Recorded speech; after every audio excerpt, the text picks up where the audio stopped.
Herlina adalah seorang santri yang rumornya berasal dari Ponpes Lamongan di Jawa Timur. Ada beberapa versi cerita tentang sosok Herlina. Banyak yang bilang Herlina adalah sosok yang suka mengganggu para santri. Ada juga yang bilang Herlina sebenarnya baik dan tidak mengganggu. Ada juga yang bilang kalau Herlina kelewat jahil dan ngeselin. Jadi selain Herlina itu terkenal jahil, dia juga terkenal sebagai santri yang sangat pendiam. Herlina nggak pernah ngelakuin hal yang aneh-aneh. Dia selalu tertib mengikuti kegiatan pesantren. Karena sikapnya ini, Herlina jadi sering dibully. Herlina tidak bisa melakukan banyak hal buat membela diri, jadi dia harus menuruti perintah teman-temannya. Herlina merasa dia terasingkan. Di pesantren tidak ada tempat buat curhat dan lain-lain. Semua teman-temannya pada menjauh. Seakan-akan memang tidak mau deket sama Herlina. Entah apa yang membuat Herlina ini diabaikan. Awalnya Herlina ini merasa ia pasti bisa melewatin itu semua. Ya, namanya anak pesantren pasti tahu resiko yang akan dia hadapi ketika memilih tinggal di pesantren. Sebenarnya Herlina termasuk santri yang cantik dan penurut. Sampai-sampai disuruh apa saja dia lakukan. Walaupun sebenarnya ada niatan dia untuk berontak. Namun apa daya, Herlina ini tidak punya teman dekat. Jadi masih ada rasa takut kalau nanti dia dibully lebih parah. Cukup lama Herlina menjalani kehidupan yang seperti itu. Herlina juga sudah melapor ke pengurus, namun tetap saja dibiarkan. Sampai-sampai karena sudah tidak tahan lagi, Herlina ini memikirkan sebuah cara agar dia bisa dapat perhatian lebih.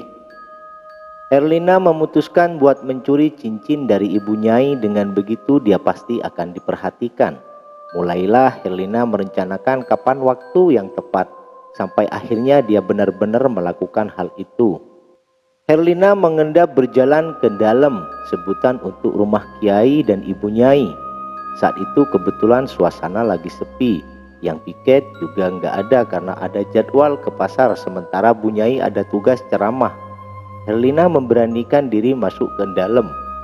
Dia berjalan ke kamar ibu Nyai dan mencari kotak perhiasannya. Setelah berhasil menemukan, Herlina mengambil satu cincin. Barulah dia jalan lagi keluar.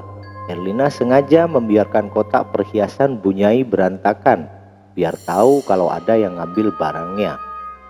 Setelah beberapa saat Herlina kembali. Benar saja, sesuai dugaannya.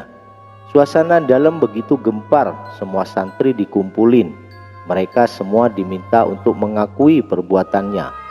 Saat itu Herlina diam mematung menunggu antrian untuk digeledah. Herlina mendadak takut melihat raut kemarahan dari para pengurus.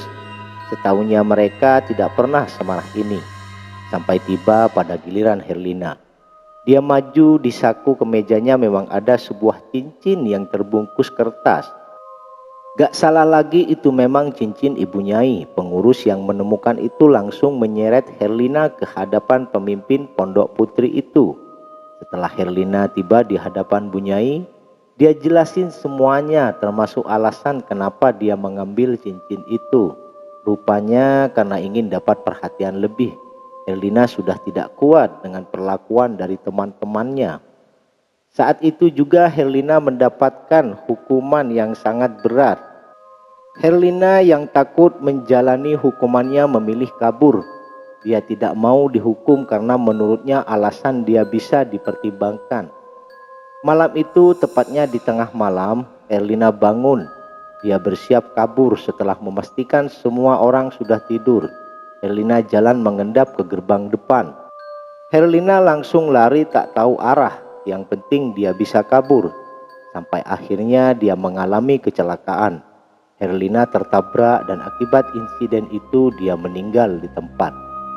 Kematian Herlina memang menyisakan duka mendalam, terutama dari pihak keluarga sama pihak pesantren itu sendiri. Oleh karena itu sering diadakan sebuah acara seperti tahlil dan lain-lain, berharap Herlina tenang di alam sana. Namun siapa sangka setelah kematiannya di pesantren malah ada teror. Dan teror ini turun-temurun dari zaman Herlina hingga sekarang. Sebut saja namanya Sri. Sri adalah salah seorang santri di Jawa Timur. Anaknya humble dan juga baik. Sri masuk pesantren tahun 2000-an. Di awal-awal dia masuk semua memang berjalan semestinya. Tidak ada kasus bullying di pondok Sri itu. Semua diperlakukan sama. Sri juga sering mendengar kisah Herlina. Dia setengah percaya, setengah tidak. Menurut kisah yang Sri dengar, sosok hantu Herlina itu sering muncul ketika santriwati sedang haid. Dia akan datang dengan sendirinya. Malam itu Sri tidur. Biasalah awal-awal masuk dia masih menyesuaikan dengan keadaan. Berulang kali Sri mencoba menjamin matanya, dia tetap kesusahan. Jam 1 dini hari Sri masih belum bisa tidur. Akhirnya dia memutuskan buat ke kamar mandi karena kebelet pipis. Setelah selesai pipis, Sri keluar dari kamar mandi. Saat itulah dia melihat perempuan berdiri membelakanginya. Sri mendekat perlahan, sepertinya dia belum pernah melihat perempuan itu. Setelah mendekat, perempuan itu berbalik dengan wajah yang sedikit pucat dan jilbab yang nampak lusuh. Sri yang melihat itu keheranan. Ini mbak-mbak nggak punya jilbab yang lain apa ya? Mbak nggak apa-apa. Kok mukanya pucat? Nama mbak siapa? Saya nggak apa-apa. Nama saya Herlina. Perempuan itu berbisik lirih membuat Sri merinding. Sri terdiam beberapa detik mencerna nama itu sebelum akhirnya dia sadar. Mendadak lututnya lemas seperti kekurangan gizi. Sri sadar sosok itu adalah Herlina, hantu yang sering diceritakan sama senior pondoknya. Sri yang kaget langsung pingsan di tempat. Keesokan harinya Sri ditemukan oleh pengurus pondok. Sri terbangun habis subuh. Dia mengalami trauma sampai-sampai dia sempat linglung. Akhirnya Sri nyertain semuanya.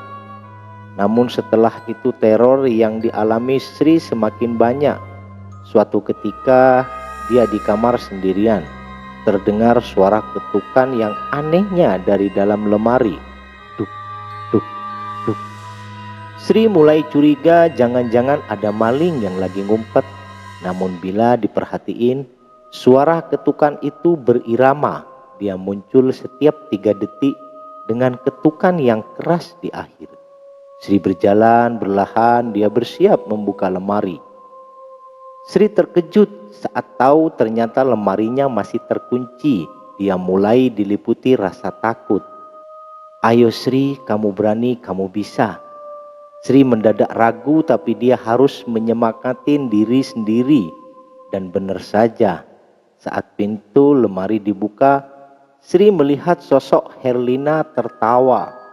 Matanya menatap tajam ke arah Sri, membuat Sri ingin kembali pingsan. Sri tidak bisa berkata-kata, dia shock. Tiba-tiba ada yang nepuk pundaknya dari belakang. Saat dia noleh, sosok itu udah ada di belakangnya. Sri pingsan lagi. Sejak saat itu Sri kerap kali mendapat teror dari sosok Herlina. Entah apa tujuannya meneror Sri.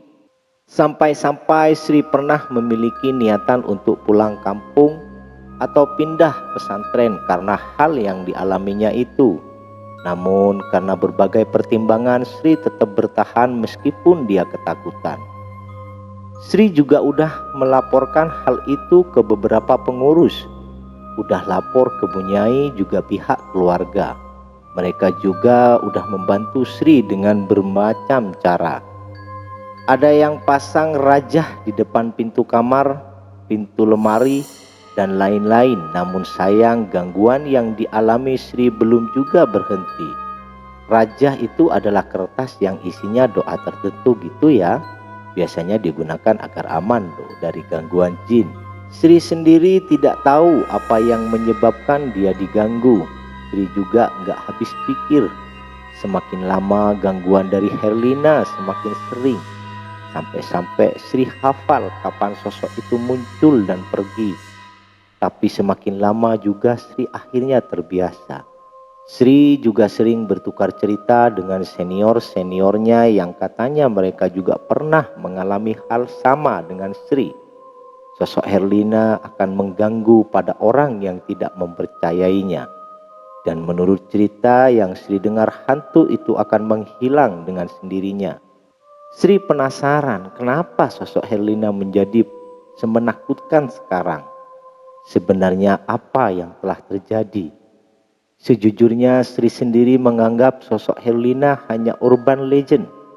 Tapi ternyata sosok itu beneran ada. Dan hal yang membuat Sri bingung adalah kematian Herlina yang memiliki beberapa versi. Sebenarnya versi mana yang paling akurat? Sri makin dibuat bingung dengan cerita lain yang bilang kalau dulunya memang ada santri yang minta ijazah ke Romo. Kiai terus dia salah mengamalkannya.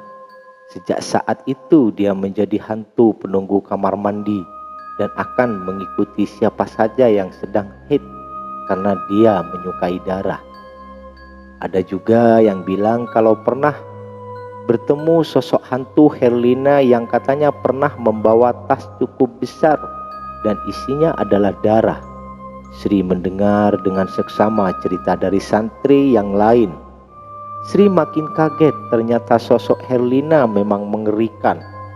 Dia berlahan mulai merinding. Dan saat itu Sri tidak sengaja melihat ke jendela luar. Di sana dia tahu ada sosok yang duduk di atas pohon dengan jubah putihnya. Sri meminta teman-temannya untuk menyudahi obrolan malam itu dan mereka semua bergegas tidur.